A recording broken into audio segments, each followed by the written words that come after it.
আসসালামু আলাইকুম রহমতুল্লাহ। আমাদের সমাজের মধ্যে ছড়িয়ে পড়া ভয়ঙ্কর এক মহামারীর নাম হলো বিবাহ ভেঙে যাওয়া, বিবাহের মধ্যে বাধা তৈরি হওয়া। এই মহামারীটা আমাদের সমাজের মধ্যে এমন ভাবে ছড়িয়ে পড়েছে যা ভাষায় প্রকাশ করার মতো না।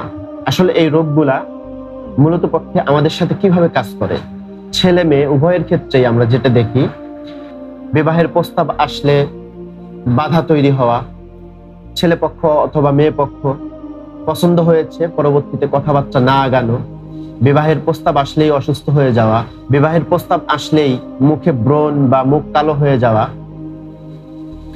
অথবা বিবাহ কেন্দ্রিক কোনো আলোচনা হলেই কোনো সমস্যার সম্মুখীন হওয়া।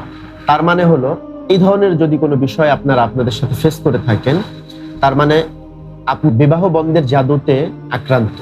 এই মহামারীটা আমাদের সমাজের মধ্যে প্রচুর ছড়িয়ে পড়েছে। এই মহামারী থেকে বের হয়ে আসার কোরআন সুন্নাহ মোতাবেক একটি পন্থা, একটি রাস্তা, সেটা হলো আর রুকিয়াতুশ শরঈয়া। আর রুকিয়াতুশ শরঈয়া এটা প্রপারলি কিভাবে কাজ করে? রুকিয়া শব্দের অর্থ ঝাড়ফুঁক করা। রুকিয়াতুশ শরঈয়া অর্থ কোরআনের আয়াত, হাদিসের দোয়া এবং বৈধ দোয়ার মাধ্যমে রোগীকে ঝাড়ফুঁক করাই হলো আর রুকিয়াতুশ শরঈয়া। যাদের বিবাহ বন্ধ হয়ে আছে তাদের জন্য আর রুকিয়াতুশ শরঈয়া, এই সুন্নাহ ভিত্তিক চিকিৎসা খুবই উপকারী।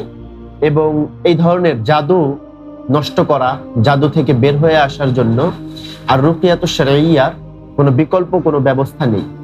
আমরা সমাজের মধ্যে প্রচলিত কুফর শিরিক মুক্ত যদি কোনো চিকিৎসা গ্রহণ করতে চাই, তাহলে আমরা সুন্নাহ ভিত্তিক, সুন্নাহ মোতাবেক আর রুকিয়াতুশ শরঈয়া গ্রহণ করতে পারি।